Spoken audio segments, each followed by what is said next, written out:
믿음에 굳게 서려면 이라는 제목을 가지고 오늘 본문 말씀 느헤미야 2장 11절로 20절 말씀을 통해 함께 은혜를 나누고자 합니다. 오늘 이 본문에 등장하는 느헤미야는요, 페르시아 제국 아닥사스다 왕의 술잔을 맡은 관원이었습니다. 예루살렘 성은 BC 586년 바벨론 제국에 의해서 망했죠. 이후에 50년이 지난 BC 536년에 스룹바벨이 1차 포로들을 이끌고 예루살렘으로 귀환한 일이 있습니다. 그리고 그 이후에 예루살렘 성이 멸망된 뒤에 70년 정도 지난 BC 516년경에 제2성전인 스룹바벨 성전이 재건이 되게 됩니다. 그러니까 페르시아 고레스 왕의 명에 의해서 이들이 이제 굉장히 그리웠던 조국으로 돌아가게 되는 거죠. 도합 한 5만 명 정도 되었다고 에스라서에는 기록을 하고 있는데, 이 스룹바벨 성전은요, 이전의 솔로몬 성전과 비해서 굉장히 열악했습니다. 그래서 예루살렘 재건을 방해하는 세력이 당시에도 있었는데, 이 사람들이 계속 방해를 하기 때문에 이게 완벽하게 재건이 되지 못했던 거죠. 그래서 70년 이상 세월이 또 그리고 지나갑니다. 그런데 그 도중에 학사이면서 제사장이었던 에스라가 아닥사스다 왕의 지원하에 예루살렘 돌아가서 성전을 재건하게 되죠. 에스라는 느헤미야, 오늘 지금 이야기하고자 하는 느헤미야와 동시대 인물입니다. 그래서 느헤미야가 기다렸던 소식은 뭐냐면, 에스라가 돌아가서 성전을 재건하는데 지금 어떻게 그 일들이 이루어지고 있는가 굉장히 궁금하겠죠. 그는 페르시아에 남아 있으니까. 그래서 느헤미야에게 지금 소식이 이제 에스라로부터 들어오기를 원했고, 듣는 소식에 의하면 산발랏, 도비야 이런 사람들에 의해서 지금 예루살렘 성이 회파되고 공사가 중단되었다는 그런 소식을 듣게 됩니다. 그래서 그는 기도했어요. 이런 굉장히 어려운 상황이잖아요. 성전이 빨리 재건되고 하나님께 예배드리는 일들이 회복돼야 되는데 그게 이루어지지 않고 있으니까 하나님 앞에 그가 금식하면서 기도하기 시작합니다. 그리고 아닥사스 왕에게 가요. 그래서 이런 일들이 있는데 가서 제가 성전을 재건할 수 있도록 제게 좀 힘을 실어달라고 부탁을 하죠. 놀랍게도 이 아닥사스 왕이 그를 예루살렘 총독으로 임명하게 됩니다. 그래서 예루살렘 성벽과 성문을 재건할 수 있도록 자재도 공급해주고 군사도 지원해줘서 돌아오게 된 거예요. 돌아와서 이제 예루살렘의 황무하고 소화된 장면을 보게 됩니다. 다 타서 없어진. 그리고 예루살렘 성을 중건해서 이스라엘 백성들에게 불러서 얘기하는 거예요. 예루살렘 우리 성을 다시 중건해야 돼. 그래야 우리가 다시 하나님의 이름이 욕되게 되거나 아니면 우리가 수치당할 일이 없지 않겠냐라고 얘기하면서 믿음에 우리가 굳게 서서 이 일을 이루자라고 외치는 내용이 오늘 본문의 내용입니다. 그러니까 느헤미야가 하나님이 주신 성벽 재건을 이룰 수 있었던 몇 가지 특이한 그의 특징이나 요소가 있었습니다. 그래서 오늘 이 내용을 살펴보면서 2024년을 시작하면서 우리가 계속 외치는 게 있어요. 뭐냐면 새로운 도전을 하자라는 걸 지금 외치고 있습니다. 하나님이 우리에게 큰 비전을 주셨고 그 일들을 계속해서 우리가 감당해 나가야 되는데 우리의 현실과 상황이 녹록지 않잖아요. 수많은 방해도 있고 어려움들도 있습니다. 그래서 이 느헤미야의 어려운 상황을 어떻게 극복했고 믿음에 굳게 서는 일에 어떻게 나아갔는지를 살펴보면서 우리도 믿음에 굳게 서는 신촌 은혜로운 교회 성도들이 다 되기를 주님의 이름으로 축원드립니다. 2월의 주제가 바로 그거예요. 새로운 도전의 두 번째 주제가 뭐라고요? 믿음에 굳게 서자. 옆에 분에게 외칩시다. 믿음에 굳게 섭시다. 제발 부탁은 매월 주제가 우리가 지금 붙어서 있어요. 그러면 그 주제 말씀도 보면서 우리가 어떻게 나가야 할 것인가를 좀 여러분 비전을 공유해 주셨으면 좋겠어요. 그러니까 저 혼자 부르짖는 게 아니거든요. 우리가 함께 이렇게 나아가자라는 거고, 느헤미야 돌아보니까 분명히 성벽 재건하겠다고 했던 사람들은 다 없어져 버리고 완전히 해파된 장소들을 바라보게 되죠. 그래서 다시 그들을 불러서 외치는 거예요. 우리가 다시 믿음에 굳게 서서 이 성벽 재건을 이루자라는 것을 외친 겁니다. 자, 다시 한번 옆에 분에게 인사합시다. 믿음에 굳게 섭시다. 자, 그러면 믿음에 굳게 서려면 어떻게 합니까? 첫 번째 이런 부분을 이야기해 줍니다. 기다리라. 뭐 하라고요? 기다리라는 거예요. 느헤미야는 동족을 위한 뜨거운 사랑과 사명을 가지고 바사 수상궁에서 멀리 지금 예루살렘까지 왔습니다. 그래서 본문 11절로 12절 전반부 말씀을 보면 내가 예루살렘에 이르러 거한 지 3일에 내 하나님이 내 마음을 감화하사라고 지금 얘기하는 거예요. 그렇게 도착한 그는 큰 소리로 자, 내가 성벽을 건축하러 왔으니 모여라 이렇게 외친 게 아니에요. 그가 뭘 했냐면 기다렸어요. 뭘 기다렸냐면 3일 동안 쉬면서 그동안 육체의 피로를 풀면서 하나님께 무엇을 구해야 할지, 하나님께서 그에게 무엇을 말씀하실지를 듣는 시간을 가진 겁니다. 그리고 기도하면서 어떻게 해요? 어떻게 이 성벽 재건을 이루어야 할 건가 구체적인 방안을 만들기 시작합니다. 기다린다는 것은 가만히 있으라는 얘기가 아닙니다. 기다린다는 것은 따라합시다. 기다린다는 것은 하나님의 뜻을 구하는 겁니다. 예. 그러니까 먼저 뭐 하라는 거예요? 내가 뭔가를 행동하고 자 왔으니까 막 아파 돌격 이게 아니라 하나님 앞에 무릎 꿇고 하나님의 뜻을 구하고 하나님이 원하시는 바가 무엇인지를 아는 겁니다. 그래서 우리는 무슨 일을 하든지 간에 말씀과 기도를 어떻게 앞서서 어떤 행동으로 옮기면 안 되는 거예요. 말씀을 듣고 그리고 기도하고 하나님께 말씀하시는 바를 듣고 그리고 움직이는 여러분 되기를 주님의 이름으로 축원드립니다. 왜냐하면 중요한 일일수록 우리는 신중해야 하기 때문에 그렇습니다. 말씀과 기도를 통해서 우리가 채워야 할 것들이 있어요. 뭔가를 앞으로 여러분이 어디를 떠나거나 어떤 일들을 추진하려면 차에 뭘 채워야 돼요? 기름을 채워야 되잖아요. 또 엔진 오일도 갈아줘야 되고 여러 가지 차량도 점검을 해야 되지 않겠습니까? 마찬가지로 우리가 어떤 일들을 시작하기 위해서 필요한 게 뭐냐면 채워야 할 것들이 있다는 거예요. 뭘 채워야 하냐면 내 심령에 성령의 감동을 채워야 돼요. 성령이 감동하지 않으면 우린 메말라 있기 때문에 메마른 장작이 잘 타나요? 안 타나요? 네, 잘 타요? 네, 그럼 뭐가 필요해야 돼요? 불이 필요하잖아요.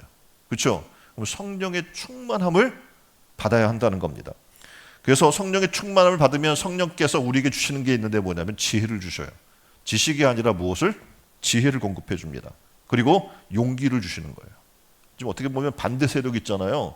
그 반대 세력 때문에 지금 어떻게 보면 먼저 와 있던 누구? 에스라도 실패했어요. 그렇죠? 스룹바벨 성전을 만들긴 했는데 그게 회파됐어요. 왜냐하면 반대 세력이 계속 머물러 있는 거예요. 주변에서 어떻게 해요? 계속 믿지 못하도록 하고 두려워하게 하고 그런 거예요. 그런 상황 가운데 필요한 게 뭡니까? 용기겠죠. 용기를 채워야 하는 거예요. 여러분이 어떤 일을 하려고 하면 주변이 계속 방해할 거예요. 그래가지고 되겠어? 지금까지 안 됐는데? 야, 너의 믿음을 봐. 너의 지금 상황과 형편을 봐봐. 그걸 네가 할 수 있는 사람이야? 라고 사람들이 얘기할지 몰라요. 근데 하나님은 우리에게 얘기하는 거예요. 성령을 채우면 우리에게 뭘 줘요? 용기를 주실 줄 믿습니다. 그리고 비워야 할 게 있어요. 하나님 앞에 무릎 꿇고 기도하고 기다리는 동안에 뭘 해야 한다고요? 비워야 될 것들이 있다는 겁니다. 나의 욕심을 비워야 돼요. 욕심이 있으면 어떻게 조급해지겠죠.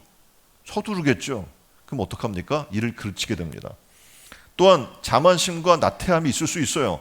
지금 어떻게 보면 느헤미야는 왕의 명령을 받고 지금 예루살렘 뭐로요? 총독으로 오는 거예요. 그럼 여기를 총 관리할 수 있는 권한을 부여받고 온 겁니다. 그럼 교만해질 수 있어요. 말을 안 들어? 군사들도 왔으니까 막 혼내주고 막 이럴 수 있을 거 아닙니까? 근데 그렇게 하지 않은 거예요. 자만하지 않았어요. 그리고 지금 와서 편안하게 일을 보낼 수 있어요. 근데 그는 또 나태하지도 않았습니다. 밤늦게 어떻게 해요? 계속해서 주변을 살펴보고 한 일들을 했던 것을 보게 돼요. 또 필요한 게 뭐냐면 기다리려면 우리에게 하나님이 통제력을 갖게 하기 위해 기다리라는 겁니다. 그러니까 내 마음이 감정에 휩싸여 있거나 내 마음이 어떤 상황에 흔들릴 수가 있기 때문에 힘과 능력보다 더 중요한 것은 자신의 통제력이에요. 통제력이란 자신의 감정과 행동을 제어하는 능력을 얘기합니다. 이를 위해서 뭘 해야 되냐면 규칙도 정해야 하고 그 규칙을 지키는 그런 실제적인 삶의 실천 방안을 만드는 것도 중요한 겁니다. 그래서 뭐 해야 돼요? 일을 하기 전에 기다려야 하는 거예요. 하나님 앞에 나가서 하나님의 뜻을 묻고 하나님이 우리에게 지금 무엇을 원하시는가를 알고 그렇게 하는 거예요. 그래서 이 통제력을 얻을 수 있는 영적 방법이 있는데 뭐냐면 말씀과 기도입니다. 네, 뭐가 필요하다고요? 말씀과 기도가 필요한 거예요. 말씀과 기도가 없으면 우리는 영적 통제력을 가질 수가 없어요. 그래서 분명히 하나님의 일을 하는데 싸우고 다투고 분쟁하는 일 가운데 거할 수밖에 없는 겁니다. 말씀과 기도로 자신을 어떻게 해요? 하나님 앞에 내어드리고 자신을 비우기도 하고 채우기도 하고 이런 삶을 살아나가는 거예요. 사탄이 우리를 무너뜨리기 위해 사용하는 방법 중에 하나가 뭐냐면 우리에게 조급함을 주는 겁니다. 빨리 서둘러야 돼. 하고 막 조급한 마음을 계속 주면 불안해요. 불안하니까 어떻게 몸은 계속 분주하게 움직이는데 피곤만 할 뿐 실제적인 방향을 찾지 못하는 거죠. 그래서 일은 했는데 헛일을 하는 거예요. 그리고 몇 번 반복하면 포기하게 되는 겁니다. 서두른다고 해서 일은 잘 되지 않습니다. 서두르면 일이 잘 될까요? 잘 되지 않아요. 하나님의 은혜의 때는 반드시 옵니다. 근데 필요한 것은 뭐냐면 내 생각보다 늦게 올 수 있다는 거예요. 그래서 우리는 믿음에 굳게 서야 하는 겁니다. 그래야 흔들리지 않을 거 아닙니까? 믿음에 굳게 서려면 필요한 게 뭐냐면 넉넉한 기다리는 마음이에요. 그렇지 않으면 계속 조급하고 분주하고 그래서 결국 일을 그르치게 됩니다. 빨리빨리 변화되면 좋잖아요. 교회 왔으면 빨리 예수님 만나고 변화되고 새 사람 되고 그리스도인 되고 멋진 신앙인이 됐으면 좋겠는데 그게 쉽게 됩니까? 쉽게 되는 것 같아요? 예? 한번 옆에 분을 보세요. 변화되셨나요? 막 뭐 10년, 20년, 30년 돼도 그대로인 사람들이 너무 많아요. 왜 이렇게 안 변하는 걸까? 하나님은 우리가 이런 지금 시간들을 통해서 기다림의 시간들을 통해서 원하는 것이 있다는 것을 여러분 분명히 알면 왜 내게 시간이 필요한가라는 걸 깨닫게 돼요. 제가 경험한 바로는요. 뭐 성경 공부도 하고 뭐도 하고 막 훈련을 하면 바뀔 것 같은데 사람들이 안 바뀌더라고요. 도대체 하나님 뜻이 뭡니까? 하고 수많은 시간 동안에 하나님께 질문한 결과 제가 발견한 건 그겁니다. 하나님의 형상을 담는 사람이 되는 게 하나님의 궁극적 목표라는 거예요. 빨리 어떤 직분 받고 빨리 어떤 뭐 교회에 적을 두고 뭘 하고 그게 아니라 하나님의 형상을 담는 사람이 이 성전에 가득 차기를 원한다는 거예요. 하나님의 형상을 닮은 사람들이 세워져야 어떻게 해요? 회복이 일어나는 거예요. 에덴 동산에서 아담과 하와의 죄악으로부터 무너진 게 있는데 뭐냐면 하나님의 형상이에요. 옆에 분에게 얘기해 주세요. 당신은 하나님의 형상으로 지은 자입니다. 그래, 우리는 형제의 모습 속에서 하나님의 형상을 볼 수 있어야 되는데 교회 다니는데 못 보는 거예요. 하나님이 원하는 게 뭘까요? 하나님의 그 형상이 회복되기를 원하는 겁니다. 또 하나는 비전을 빨리 우리가 목표를 이루고 성취하는 것도 중요하지만 먼저 하나님께서 쓰시기에 합당한 그릇이 되는 게 중요하다는 거죠. 그렇죠? 더러운 그릇에 뭘 담을 수 있어요? 없어요. 그렇죠? 그게 금그릇이라고 하더라도 거기 똥을 담다면 어떡합니까? 별을 담다면 더러워서 다른 음식을 못 담을 거 아닙니까? 먼저 어떻게 해줘야 돼요? 깨끗하게 비워야 돼. 깨끗해져야 돼. 주는 시기에 합당한 그릇으로 바꿔줘야 한다는 거죠. 그래서 우리가 직분을 맡고 뭐 이쯤 일들을 하면서 하나님 앞에 나와서 우리가 원하는 바는 뭐냐면 하나님이 원하는 바 그리고 우리가 원하는 바는 하나님의 뜻에 합당한 자가 되는 겁니다. 그래서 명품은요 완전한 공정을 통해서 만들어지기 때문에 시간이 많이 걸려요. 그래서 명품이라고 얘기하는 겁니다. 명품을 만드는 데 걸리는 시간은 제품마다 다르겠지만 근데 일반적으로 명품 브랜드들이 갖는 제품의 단계가 있어요. 그들은 먼저 디자인부터 계획을 합니다. 그리고 생산하겠죠. 품질 검사, 그리고 포장, 유통 다양한 단계를 거쳐서 제품을 출시하게 됩니다. 이 과정에서 디자인 단계부터 그냥 되는 게 아니에요. 그러니까 각 부서가 있잖아요. 그 부서들이 도대체 뭐 하는 거야? 빨리 찍어서 빨리 만들고 그렇게 하면 되지? 그렇지 않아요. 왜냐하면 디자인이라고 하는 걸 통해서 브랜드가 만들어지거든요. 그래서 먼저 이들이 컨셉 회의를 하겠죠. 그리고 스타일, 소재, 패턴 이런 것들을 결정하는데 수없이 많은 시간이 걸리는 거예요. 이를 바탕으로 샘플이 제작되게 되고 그리고 이후에 샘플을 기반으로 생산에 들어가게 되고 생산 과정에서 소재를 선택하고 그리고 뭐 색깔 있잖아요. 지금 나와 있는 것처럼 똑같은 레더라고 하더라도 다양한 컬러가 있지 않습니까? 그래서 컬러링을 하는 거예요. 그리고 자수, 인쇄, 재단, 조립 이런 수많은 단계의 과정이 거치게 되는 겁니다. 이 과정에서 품질 검사를 통해서 제품의 품질을 확인해요. 근데 제품에 조금 문제 있는 것 같아요. 그럼 어떻게 폐기하거나 그 많은 과정을 거쳤어도 폐기하거나 수정하거나 보완하는 그런 또 과정을 거치게 됩니다. 그리고 나서 제품이 생산이 완료된 후에는 포장하고 다시 유통 단계를 거쳐서 여러분 고객에게 가게 되는 겁니다. 이렇게 명품이 만들어지기까지는 어떻게 해요? 엄청난 많은 시간이, 엄청난 많은 사람의 노력이 필요하겠죠. 우리 바라는 바는 우리도 명품 교회가 됐으면 좋겠어요. 그러려면 어떡합니까? 급조해서 만들어줄 수는 없겠죠. 진정한 명품은요, 시간이 걸리는 거예요. 명작은 하루아침에 만들어지는 것이 아니라는 것을 여러분 분명히 알아야 됩니다. 여러분부터가 어떻게 명품이 되셔야 돼요. 그래야 어떡합니까? 여러분의 후대가 또 명품들이 만들어지고 점점 더 발전된, 시간이 지나가면 뭔가 발전되는 거예요. 그렇죠? 좀 더 좋아지는 방향으로 발전되게 되어 있는 겁니다. 그래서 우리 교회 오면 사람들이 학습도 어렵고 뭐 세례도 어렵고 입회 과정도 어렵다. 그냥 딴 데는 그냥 이름만 되면 등록해주고 그냥 오케이 하고 통과시켜주는데 도대체 어려워요? 라고 이야기를 해요. 어렵지 않아요. 세상 교육 과정에 비하면 너무 쉽고 단조로운 거예요. 근데 문제는 뭐냐면 세상 교육처럼 밀어붙이지 않아요, 우리는. 왜냐하면 밀어붙이고 빨리 조급하게 한다고 그 사람이 하나님이 보시기에 합당한 사람이 되는 것도 아니고 하나님의 형상을 만들어주는 것도 아니에요. 우리가 시간 딱 돼서 막 조각해서 만들면 얼마나 좋겠어요. 근데 그렇게 되지 않아요. 사람마다 다 달라요. 명품 그리스도인이 만들어지기까지는 어떻게 시간이 필요해요. 근데 많은 이들이 어떤 이들은 시간이 많이 걸린다고 불평하거나 참지 못하는 분들이 있어요. 그렇다면 어떡합니까? 하나님이 원하시는 형상대로 하나님 마음에 합한 사람으로 만들어질 수 없게 되는 겁니다. 근데 이 과정을 거치면 저도 유혹을 굉장히 많이 받아요. 왜냐하면 많은 교회들이 보니까 그냥 막 찍어내고 뭐 6개월만 나오면 그냥 바로 등록해주고 교인 삼아 버리거든요. 유혹되죠. 저도 그런 사람을 막 채워서 일단 숫자 막 늘려놓고 보면 좋지 않습니까? 그런데 그런 과정을 거치면서 하나님이 주신 것들, 깨닫는 것들이 굉장히 많고 그리고 이 과정 가운데 하나님이 원하셨던 게 뭐냐면 기다림이라는 것이었거든요. 그래서 노후된 성전에서 계속적으로 여러분이 아시는 것처럼 교육했어요. 저는 27년을 했으니까 이건 뭐 상상 초월이에요. 그러니까 굉장히 오랜 동안 한 거예요. 그러니까 교육을 했는데 27년 막 지치지도 않겠습니까? 지칠만 하죠 이제. 또 어떤 분들은 얘기해 지금 27년이면 이 교회 정말 안 받은 교육이 없고 대학 교육에서 받을 수 있는 신학 제자 교육부터 청지기 교육 뭐 전도하면 무슨 뭐 다윗 전도법부터 뭐 진돗개 전도법 안 한 게 없는 분들이에요 지금 여기. 있는데 바뀌었습니까? 옆에 분에게 물어보세요. 바뀌셨습니까? 엄청난 교육을 받았는데 사람은 교육받는다고 바뀌는 게 아니더라고요.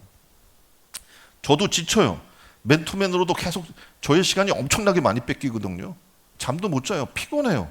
사람들이 많아지고 교육하는 사람들이 많아지면 지칠 때가 있습니다.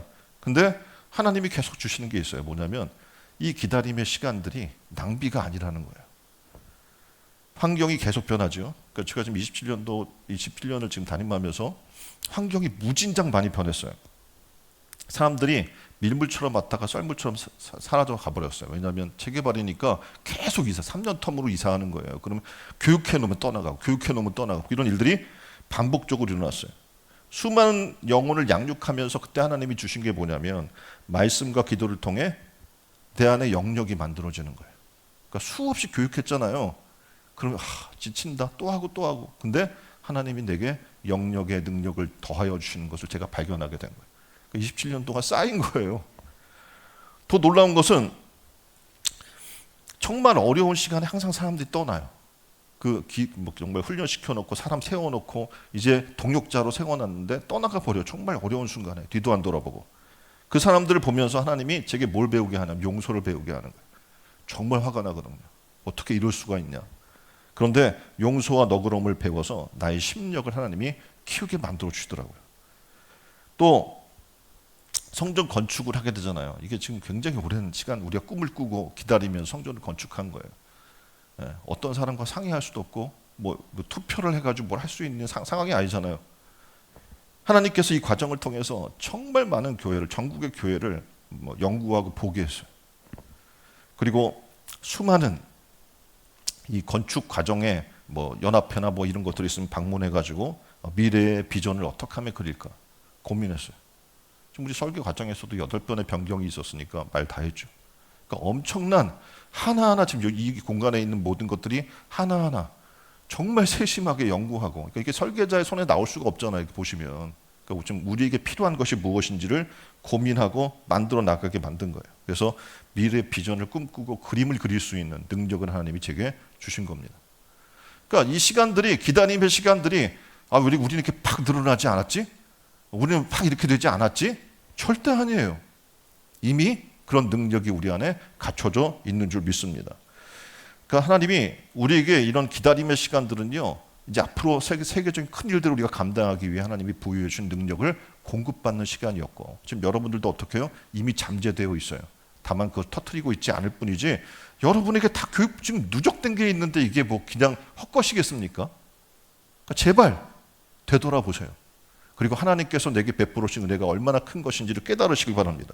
그렇게 되면 어떡합니까? 이제 앞으로 우리가 나아가야 될 놀라운 일들은요, 그 기다림이 짧아질 거예요. 왜냐하면 이미 쌓였잖아요. 잠재력이라는 게 있는 거예요. 예? 그래서 이 잠재력이라는 것은 팡 터지거든요. 우리는 이미 터질 수 있는 그 상황 가운데 지금 와 있는 겁니다. 그리고 하나님께서 어떻게 해요? 우리에게 놀라운 축복으로 복의 복을 더하는 일들이 일어나게 될 줄 믿습니다. 그래서 믿음으로 여러분이 해야 할 일은 뭡니까? 기다림이에요. 하나님 앞에 묻는 거예요. 하나님의 뜻을 구하고, 하나님께서 우리에게 말씀하실 것들을 구하고, 하나님께서 우리를 명품으로 만드시는 과정을 믿고 어떻게 해요? 명품으로 살아나간 여러분 되기를 주님의 이름으로 축원드립니다. 자, 두 번째, 지금 뭘 또 이 느헤미야가 했냐면 상황을 파악하는 일을 했던 거예요. 상황을 파악하라. 옆에 분에게 상황을 파악합시오.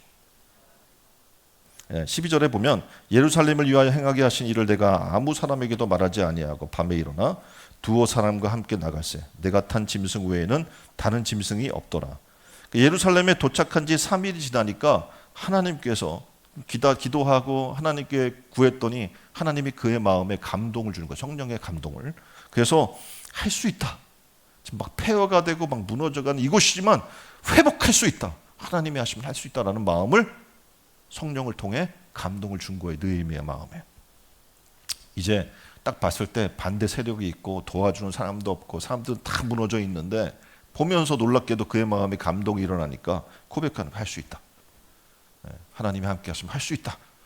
폐허가던 그 장소를 보면서 두세 사람과 함께 시찰을 나갑니다. 왜냐하면 지금 반대 세력이 굉장히 많다고 말씀드렸잖아요. 그러니까 불필요한 반대를 또 이렇게 막 시찰한다 막 이렇게 공고를 하면 반대 세력이 와서 막을 거 아닙니까? 그래서 이런 반대를 초래하지 않기 위해서 믿음에 굳게 서라면 먼저 상황 파악하는 게 굉장히 중요하다라는 것을 좀 느헤미야가 보여주는 겁니다. 자, 그래야 우리 앞에 장애 요소를 줄일 수가 있거든요. 근데 몰래 시찰 나가 보니까 예루살렘 성벽이 어떤 상황이었냐면 13절에 보니까 그 밤에 골짜기 문에 나가서 용종으로 분분에 이르는 동안에 보니 예루살렘 성벽이 다 무너졌고 성문은 소화되었더라. 그러니까 용종이라는 우물에서 약 450m 떨어진 분뇨를 버리는 분문까지 살펴봤어요. 그러니까 듣던 대로 예루살렘 성벽은 다 무너졌어요. 그리고 불에 탄 상태로 있었습니다. 계속해서 본문 14절을 보면 이렇게 되어 있어요. 앞으로 행하여 샘문과 왕의 못에 이르러 탄 짐승이 지나간 곳이 없느니라. 이곳에서 보면 왕의 못은 실로암 못을 얘기하는데 실로암 못과 그 뒤에 있는 샘문 사이에 지금 그림 보는 것처럼 지나갈 틈이 없는 거예요. 문 사이를. 그 정도로 어떻게 해요? 길도 없는 정도라는 게 파악이 됐습니다.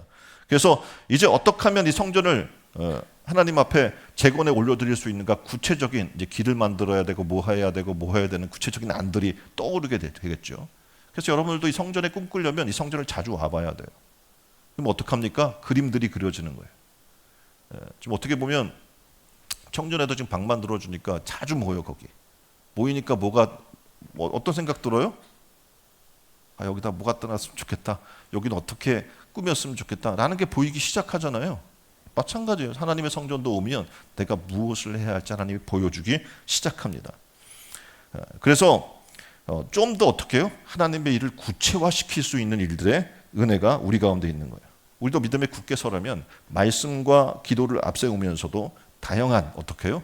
관심을 가지고 살펴야 되는 거예요. 살피지 않으면 관심도 없어지는 것이고 아무런 변화도 있을 수 없기 때문에 그렇습니다. 그래서 내가 하나님의 성전을 이렇게 만들어 나가는 과정 가운데 관심 갖는 사람들이 많지 않잖아요.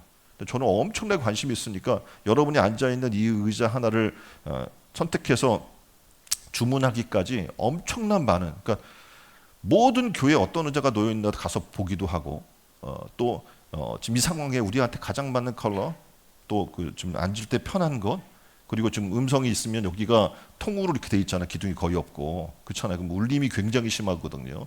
이전에 성전에 있을 때 뭘 깨달았냐면 그 지금 우리가 음향이 굉장히 좋은데 이게 지금 반사가 돼서 벽에 튕겨서 나기 때문에 이 하울링이라는 게 막 생겨요. 그럼 이걸 잡을 수가 없어요. 어떻게 하면 좋을까? 여러분이 앉아 있는 이 의자는 흡음재로 돼 있어요. 그러니까 소리가 가면 이 의자가 먹어줘요. 네? 그러니까 지금 벽에 있는 모든 것도 그래요. 그러니까 그런 거 하나하나를 꼼꼼하게 어떻게 해요? 고민해야 되는 거예요. 왜냐하면 내가 하다가 보면 보이는 거예요. 그러니까 신앙의 삶은 그런 거예요. 그냥 왔다가 그냥 가면 20년, 30년, 40년 있어도 아무 관심이 없어요. 도대체 이 의자는 왜 이렇게 이런 모양으로 돼 있는 거야? 왜 중심도 잘 안 잡히는 거야? 엉뚱한 소리 할 수 있지만 여기 안에 지금 엄청난 시스템이 담겨져 있어요. 이 의자 하나만 해도. 그러니까 우리가 고민한다는 것은 바로 그런 겁니다. 우리의 내부, 외부 환경을 보면서 분석해서 목표를 설정하고, 지금 도표를 보면 전략을 수립하는 등 준비가 있어야 되는 거예요. 그 미션이라고 하는 것을 이루기 위해서는요, 현실을 무시하면 안 되는 거겠죠. 그 현실을 굉장히 잘 파악하고 있어야 돼요. 그러려면 어떡합니까? 많이 여러분의 발품을 팔아야 하는 거예요. 성전을 찾아와 봐야 되는 것이고, 이곳에 와서 기도도 해야 되고, 룸룸 돌아가 봐야 되는 거예요. 어떤 분은 지금 우리 1층 본당만 와서 있는 사람이 있어서 2층 지금 식당 가끔 가보겠죠. 지금 3층 차 없는 사람 3층도 오지도 않겠죠. 4층 가보지도 않은 사람도 있을 거예요. 아직도 5층에 뭐가 있는지 6층에 뭐가 있는지 모르는 사람이 아직도 있을 거예요. 우리가 변화되려면 어떻게 해야 돼요? 상황을 파악할 수 있는 눈이 우리에게 필요한 거예요. 노력을 해야 돼요. 그럴 때 우리 마음의 준비가 이루어지는 거예요. 어떻게 이 성전을 더 아름답게 할 것인가? 어떻게 이곳에서 하나님의 귀한 일들이 더 활성화되고 일어날 수 있게 할 수 있을까? 하려면 계속 돌아다녀야죠. 저는 계속 돌아다니면서 아직도 기도하고 있어요. 자그마한 것 하나 지금 이 안에서 움직이고 있는 것들에서 제 손 안 탄 게 있습니까? 왜입니까? 그만큼 상황을 분석하기 때문에 그렇습니다. 이제 신촌 은혜로운 교회 성도 한 분 한 분이 어떡합니까? 그렇게 하셔야 돼요. 여러분의 교회잖아요. 그럼 어떡합니까? 내가 주인의식을 가지고 돌아봐야 되고 살펴야 되고, 어떤 문제가 있으면 어떡합니까? 함께 고치려고 해야 되고 하는 일들이 일어나야 될 줄 믿습니다. 만일 이런 게 없다면, 이 현실에 대한 상황 파악이 없다면 또한 이것에 대한 어떻게 대안도 있을 수 없는 겁니다. 계속해서 믿습니다. 목사님 믿음대로 전 동감 이렇게 얘기한다고 해결되는 일이 절대 없어요.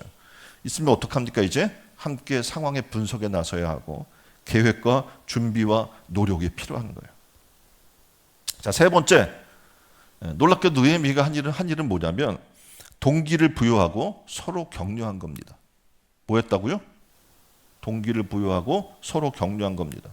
본문 17절에 보면 이렇게 얘기해요. 후에 저희에게 이르기를 우리의 당한 공경은 너희도 목도하는 바라. 예루살렘이 황무하고 성문이 소화되었으니 자, 예루살렘 성을 중건하여 다시 수치를 받지 말자.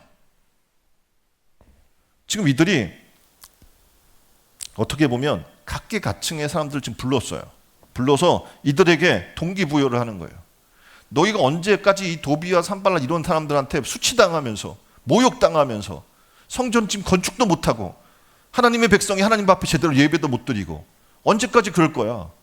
정신을 차리고 어떻게 해요?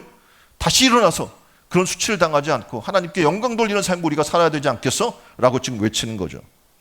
왜냐하면 이들이 그렇게까지 못한 이유가 있겠죠. 성벽 재건 시도가 계속 좌절됐어요. 아까 이야기한 산발랏 도비야 이런 사람들이 방해하니까 겁나서 못하는 거예요. 이 사람들이 마음속으로. 그리고 계속 실패하니까 할 수 없다는 마음이 자리 잡아버린 거예요. 느헤미야는 다시 한번 그들에게 성전 재건의 꿈을, 희망을 불러일으킵니다. 우리는 주님의 백성 아니냐, 우리가 안 하면 누가 하겠냐, 하자 하니까 성령이 감동하니까 백성들이 들고 일어나기 시작합니다. 이처럼 믿음에 굳게 서려면 우리가 어떤 사람이 돼야 되는가, 두 가지를 얘기하는데, 하나는 꿈꾸는 자가 돼야 하고, 옆에 분이 꿈꾸는 자가 돼야 하고, 남에게 꿈을 꾸게 하는 자가 되시기를 주님의 이름으로 축원드립니다. 꿈꾸는 자가 되고 꿈을 꾸게 하는 자가 되어야 되는 거예요. 어떤 사람은요 꿈을 못 꾸게 해요. 산발랏과 도비야처럼 계속 방해하는 거예요. 어떤 사람이 꿈꾸기 시작하면 말도 안 돼, 그런 일은 어떻게 되겠니, 너나 잘해 이러면서 어떻게 방해하는 사람들이 있는 거예요. 교회 안에 누가 있어요? 산발랏과 도비야가 있는 겁니다. 제발 여러분은 믿음에 굳게 세운 자들이 되세요.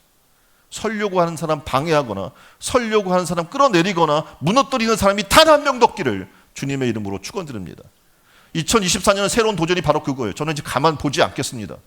더 이상 입으로 다른 사람을 해하거나 무너뜨리려고 하거나 교회를 비방하거나 이런 사람은 바로 아웃시켜버릴 거예요.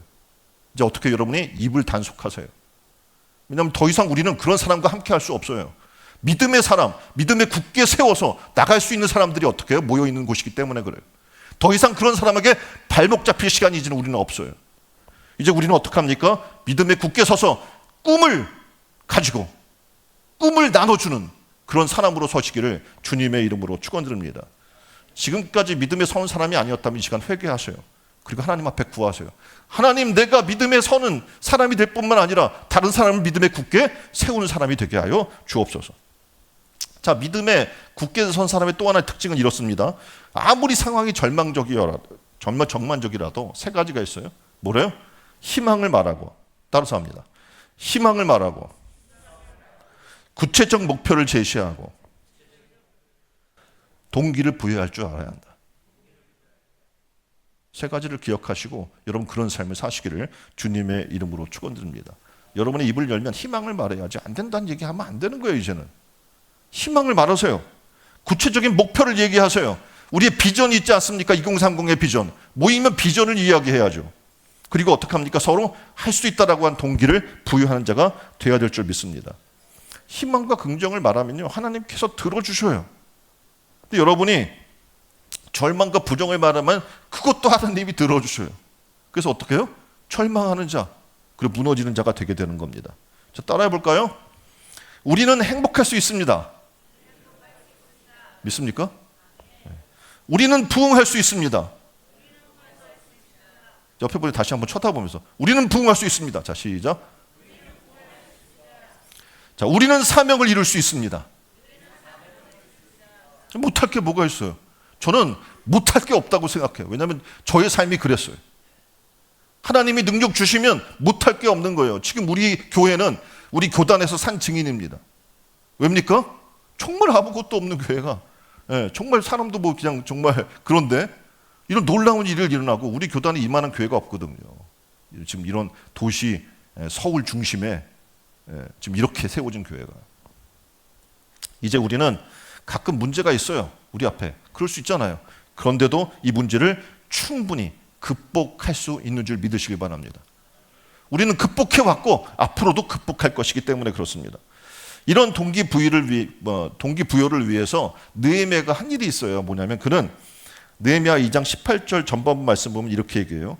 또 저희에게 하나님의 선한 손이 나를 도우신 일과 왕이 내게 이른 말씀을 고하였다니 라고 이야기해요. 지금 느헤미야가 이곳에 와서 뭘 얘기하냐면 하나님이 자기와 함께 해주신 성공적인 이야기들을 해주는 거예요. 아닥사스 왕이 자기를 어떻게 총독으로 삼았는지, 자기가 어떻게 금식하며 기도해서 그 왕의 마음을 하나님께서 바꿔주셨는지, 그리고 하나님이 어떻게 지켜주셔서 군대까지 보호해서 오게 하셨는지. 왔는데 이런 황망한 상황을 보지만 하나님이 비전을 보여주시는데 이 성벽이 막 재건될 것이고 막 그걸 구체적으로 얘기하는 거예요. 왜 그가 이런 얘기를 하겠습니까? 지금 느헤미야가 자기 자랑하는 거예요? 전 정말 황당한 것은 이런 하나님이 함께 하신 이야기를 하면 자기 자랑이라고 얘기하는 사람이 있어요. 하나님이 함께 하신 이야기를 왜 하냐면 느헤미야가 지금 어떻게 해요? 실망해 있는 그들에게 동기를 부여해 주는 거예요. 우리도 할 수 있다. 성공할 수 있고 페르시아 왕의 마음도 움직였는데 이런 주변에 정말 말도 안 되는 산발랏 이런 사람들 아무것도 아니다. 하나님이 함께 하시면 어떻게 해요? 능치 못할 일이 없다라는 걸 보여준 겁니다. 사람들이 감동받는 거예요. 저도 굉장히 많이 목사님들이나 사람들 만나면 얘기해요. 왜냐하면 하나님이 나와 함께 하신 얘기. 굉장히 저도 어려운 삶을 많이 살았는데 하나님이 함께 해주셔서 지금 우리 교회가 있는 거고 제가 있는 거 아닙니까? 이 성공담을 얘기해줘요. 그럼 사람들한테 막 동기부여가 되는 거예요. 지난번에도 우리가 보셨잖아요. 신년 할애할 때 사람들이 막 그냥 감동받아서 돌아갔잖아요. 왜냐하면 그냥 제 삶의 이야기를 한 것뿐이에요. 근데 사람들은 어떻게 감동받고 도전받는 거예요. 하나님이 함께 하시면 되는구나. 우리에게도 그런 간증이 필요한 거예요. 여러분의 숱한 삶의 어려움 가운데 힘든 일이 있어도 어떡합니까? 믿음으로 성공을 이룬 신화를 여러분들은 만들어내야 되고 경험해야 되는 겁니다. 왜냐하면 우리 성도들 가운데 느헤미야는 평신도예요. 목회자도 아니고 제사장도 아니고 아무것도 아니에요. 평신도에 술 맡은 관원이었던 사람이에요. 근데 이 사람이 성령 감동 받으니까 어떻게 해요? 하나님이 역사하셔서 놀라운 경험담이 생긴 거예요. 그러니까 이 경험담을 얘기하니까 평신도들 입장에서 어떻게 해요? 엄청난 도전이 되겠죠. 전 여러분들 가운데도 이런 성공담들이 많이 나왔으면 좋겠어요. 그런 간증들이 많이 일어나야 돼요. 그래야 어떡합니까? 역사가 일어나는 거예요. 제사장들의 권고 때문이 아니었어요. 지금 이 변화는 평신도 느헤미야의 권고로 많은 사람들이 성벽 재건에 동참하게 된 겁니다. 믿음에 굳게 서서 이런 성공적인 감동 스토리가 있기를 주님의 이름으로 축원드립니다. 만일 내게 없다면 하나님 앞에 기도해야 돼요. 하나님의 살아 역사하심을 체험하는 제 삶이 되게 해주세요. 그런 하나님의 은혜를 내가 만나게 해주세요. 그래서 어떻게 이것을 간증하게 해주세요. 하나님이 여러분의 삶을 돌아보게 할 거고 하나님이 어떻게 개입하시는지 보여줄 거예요. 그럼 여러분은 어떡합니까? 사람을 만나면 그 감동 스토리를 얘기해야 되는 거예요. 뭐 쓸데없이 우리 교회가 뭐 멋지고 예쁘고 뭐가 어떻고 이런 건 의미도 없어요. 내가 어떻게 주님을 만났는지, 내가 어떻게 변화되었는지, 하나님이 지금 내 삶에 어떻게 주인 되셨는지 이걸 얘기해야 될 거 아닙니까? 그럼 어떻게 사람들은 100% 감동받게 되어 있어요. 이와 같이 성공적인 모습의 동기부여가 필요해 우리에게. 저는 새로운 도전 여러분에게 부탁드립니다. 뭐냐면 이런 성공 스토리를 만나기를 바랍니다. 이 안에. 그래서 그것을 간증할 수 있는 이 아내가 되기를 주님의 이름으로 축원드립니다. 저는 알기는 여러분들 가운데에도 수많은 병을 고침받고 치유받고 은혜받고 놀라운 일들이 많이 있어요. 다만 여러분이 말하지 않는 거예요. 그것은 사장돼 버리고 말아요. 받은 은혜를 그냥 내버려 두지 마세요. 그걸 어떻게 해요? 나눠야 되는 거예요. 이 안에는 그렇게 되기를 주님의 이름으로 축원드립니다. 다시 말해 동기부여는 대화를 통해서 이루어지게 돼요. 그렇죠? 서로 대화해야 이게 동기부여가 되잖아요. 저한테 별로 얘기 안 하는 사람이 있고 와서 계속 얘기하는 사람이 있어요. 그러면 저를 만나면서 계속 얘기 들으면 동기부여가 되겠죠. 근데 저 멀리 떨어져 있으면 예배 시간, 설교 시간에만 아마 받게 될 겁니다. 하나님의 은혜는 바로 그거예요. 뭐냐면 계속해서 어떻게 해요? 대화를 통해 이루어진다는 겁니다. 이혼 사유 중에 하나가 부부간 대화 단절이라고 얘기를 해요. 우리나라 부부 세 쌍 가운데 한 쌍은요 하루에 30분도 채 대화하지 않는다고 얘기합니다. 인구보건복지협회가 전국 기혼 남녀 1000명에게 부부에게 물어봤어요. 하루 평균 대화 시간을 물어봤습니다. 그랬더니 이 중 33%가 30분, 그리고 10분에서 30분이 10분 미만이 29%, 8.6%, 그 40%가 30분도 대화하지 않는 거죠. 대화는 뭘 주제로 대화할까요? 뭘 주제로 대화할 것 같아요? 여러분 부부가 알잖아요. 자, 간단하게 얘기 들으면 자 옆에 분에게 밥 먹었어? 이거예요. 1위. 밥 먹냐, 뭐 반찬 뭐냐 이런 얘기. 그 다음에 자녀 교육과 건강에 관한 얘기. 그리고 대화를 그럼 이것마저도 방해하는 게 있더라는 거죠. 뭐냐면 늦은 귀가를 늦게 하니까 뭐 대화 시간이 없어요. 주말에 근무로 34% 정도가 대화 시간이 없어요. 또 그건 뭐 집에 일찍 와도 TV, 컴퓨터, 스마트폰 사용 때문에 대화 시간이 없어요. 이렇게 정서적으로 공감하며 대화하는데 이제 익숙치가 않아져. 이거 시간이 오래 걸리다가 보니까. 그러니까 어떡합니까? 대화가 단절되게 되더라라고 지금 얘기를 하는 겁니다. 자, 배우자에게 그럼 어떻게 지금 애정 표현을 하고 있는가를 물었습니다. 사랑한다, 애정 표현이나 최고다, 예쁘다, 멋있다, 고맙다 이런 걸 얼마나 자주 하는지 물었어요. 옆에 분에게 좀 한번 얘기해 봅시다. 사랑합니다. 최고입니다. 예쁩니다. 말만 들어도 좋죠? 이런 걸 좀 하면은 이게 격려가 되는 거예요. 힘이 나는 거예요. 근데 없어. 거의 어떻게 보면 하는 사람은 없고요. 기분 좋을 때 가끔 이라고 대다수가 얘기를 하는 겁니다. 그리고 안 한다거나 19%, 20% 정도, 한 적이 없다 1.4%, 이런 응답도 적지 않습니다. 더군다나 나이 차이가 심한데 이제 50대, 60대 넘어가게 되면 놀라운 사실 거의 하지 않는다. 거의 하지 않는다는 거예요. 물론 중요성을 따지면 사랑받는 태도도 중요하겠지만 이렇게 어떻게 대화를 통해서 격려하고 동기를 부여하고 이런 것들이 너무나 중요한 거예요. 본문 18절 하반부에는 저희의 말이 일어나 건축하자 하고 모두 힘을 내어 이 선한 일을 하려 하매, 그러니까 느헤미야가 독려한 거잖아요. 내가 하나님이 이렇게 함께 하셨어. 내가 이곳에 그냥 온 게 아니야. 하나님이 보내신 거야. 예? 하나님이 어떻게 아다사스 왕을 마음 바꿔가지고 오게 하셨단 말이야. 그러면 뭐예요? 당연히 할 수 있지. 우리가 못할 게 없어. 그래서 막 동기부여를 해준 거예요. 이렇게 성벽 건축을 도전하니까 모두가 막 힘이 났어요. 성벽 건축에 그리고 참여하게 됐더라라고 얘기하는 겁니다. 우리 신천 의령교 성도 여러분 한 분 한 분이 이 안에 느헤미야처럼 동기를 서로 부여합시다. 그리고 서로 격려합시다. 그래서 이 안에도 멋진 성공을 이뤄내고 그 성공을 또 나누고 은혜를 나누는 이 한 해가 되기를 주님의 이름으로 축원드립니다. 마지막 네 번째는 뭐냐면 문제를 극복하라는 거예요. 뭐 하자는 거예요? 문제를 극복하자는 겁니다. 19절에 보니까 호론 사람 산발락과 종이 되었던 암몬 사람 도비야 그리고 아라비아 사람 게셈이 이 말을 듣고 우리를 업신여기고 비웃어 가로되 너희의 하는 일이 무엇이냐? 왕을 배반코자 하느냐? 이렇게 말하는 거예요. 저 사람들이 지금 여기 삥 둘러서 예루살렘 삥 둘러서 반대 세력이 있는 거예요. 이 세 명은 느헤미야 사역을 반대했던 대표적인 인물들이었고요. 그리고 직위를 보면 산발랏은 사마리아의 총독이었어요. 그 도비아는 그의 신하였고 게셈은 아라비아 지역의 왕족이었습니다. 그러니까 지금 이들이 협업을 해가지고 지금 어떻게 보면 예루살렘의 성전이 재건되지 못하도록 지금 압박을 하고 있는 그런 상황인 거죠. 그랬더니 느헤미야가 20절에 이렇게 얘기하는 거예요. 내가 대답하여 가로되 하늘의 하나님이 우리로 형통케 하시리니. 어떻게 하신다고요? 형통케 하시리니 그의 종 우리가 일어나 건축하려니와 오직 너희는 예루살렘에서 아무 기업도 없을 거다. 그리고 너희는 권리도 없고 명록, 다시 말해서 역사적 권리도 없을 것이다 라고 그들을 완전 무시해버리는 거죠. 느헤미야는 그들의 조롱과 위협에도 눈 하나 깜짝하지 않는 거예요. 왜냐하면 하나님이 함께 하심을 믿었기 때문에 그렇습니다. 하나님을 의지하는 자, 그는 어떡합니까? 문제가 더 이상 아닙니다. 문제를 극복하게 되는 줄 믿습니다. 많은 문제를 만날지라도 하나님의 믿음 위에 굳게 서시기를 주님의 이름으로 축원드립니다. 분명히 사단은 우는 사자처럼 달려들 거예요. 으르렁 달려들지만 우리를 할 수가 없어요. 왜냐하면 하나님이 우리와 함께 하시기 때문에 그렇습니다. 느헤미야처럼 하나님이 우리를 형통케 하실 것이다. 옆에 사람에게 하나님이 우리를 형통케 하실 것이다. 아멘. 네. 고백하세요. 믿음으로 잡고. 안 돼. 사람도 없고 뭐 이런 정말 말도 안 되는 얘기 하지 마시고요. 왜 없어요? 나 하나만 있어도 어떡해요?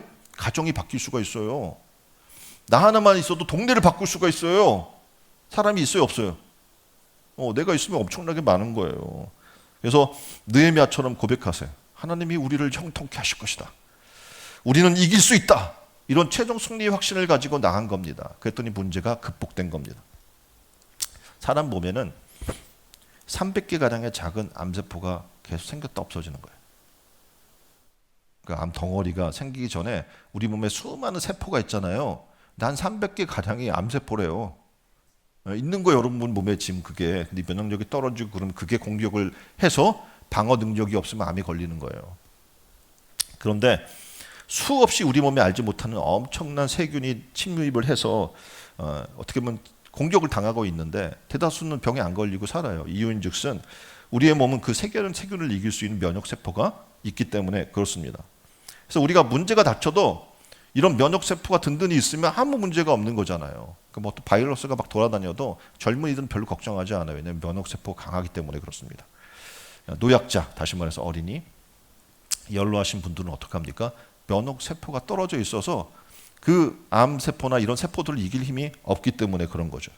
우리도 이 세상을 살아나가는 동안에 믿음에 굳게 서게 되면 어떠한 것도 문제가 되지 않는 겁니다. 다시 한번 옆에 분에게 얘기해 줄까요? 믿음에 굳게 섭시다. 디모데후서 1장 7절에는 이렇게 얘기합니다. 하나님이 우리에게 주신 것은 두려워하는 마음이 아니요 오직 따라서 합니다. 오직 능력과 사랑과 근신하는 마음이니. 아멘. 네. 왜 사람들이 두려워합니까? 능력과 사랑과 근신하는 마음이 없기 때문에 그래요. 근신하는 마음이란 뭐냐면 하나님을 두려워하는 마음이에요. 세상을 두려워하는 게 아니라 누구를? 하나님을 두려워하는 거예요. 하나님을 두려워한다는 것을 fear to God이라고 얘기하는데 이걸 뭐라고 하냐면 경외라고 이야기를 합니다. 다시 말해서 하나님 말씀을 두려워해요. 그리고 하나님이 어떻게 해요? 거룩하시니까 그 거룩한 삶을 향해 달려나가는 겁니다. 그러니까 하나님 두려운 줄 알면 더 이상 세상은 두렵지 않아요. 산발라 도비아 이런 사람들 뭐 아무리 달려나와서 우겨싸움을 당해도 끄떡없음을 그는 알기 때문에 그렇습니다. 옆에 분에게 두려워하지 마십시다. 우리는 어떤 문제도 두려워할 필요가 없습니다. 주님을 크게 보면 문제는 작아져요. 옆에 분에게 다시 주님을 크게 보면 문제는 없다. 네. 주님이 크게 보이는데 뭐 보일 게 뭐가 있어요. 그렇잖아요. 주님만 바라보는데. 옛날에 여러분의 삶을 돌아보세요. 지금 내가 어떤 문제로 크게 두려워하고 고민했던 일들이 지금 기억나요? 아마 대다수 기억하지 못할 거예요. 이유인즉슨 그때 두려워했던 큰 문제가 지금 돌아보니까 아무것도 아니었던 거예요. 그러니까 문제가 아니었던 거죠. 그러니까 기억을 못하는 거죠. 또 하나는 그때 두려워하고 컸던 문제를 극복했던 거예요. 그러니까 지금 살아있는 거잖아요. 그러니까 어떻게 해요? 사실상 과거에 우리가 생각했던 그런 문제들이 그렇게 큰 문제가 아니었음을 우리는 알 수 있습니다.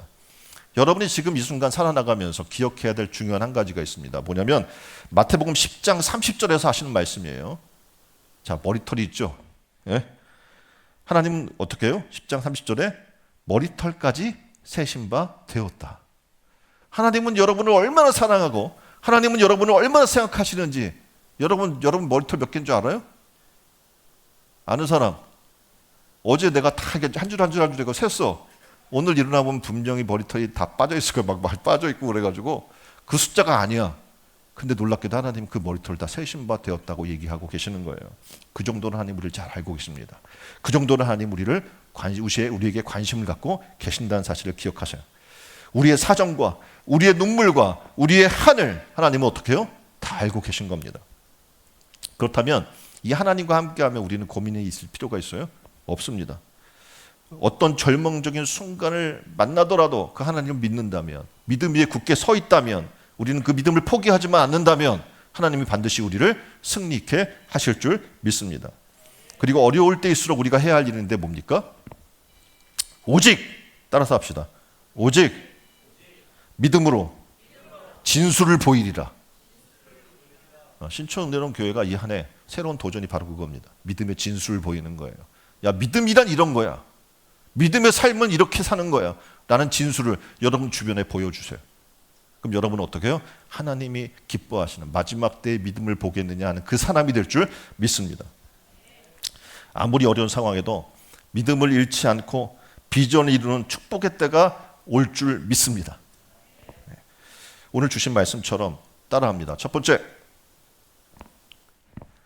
기다려 할 때는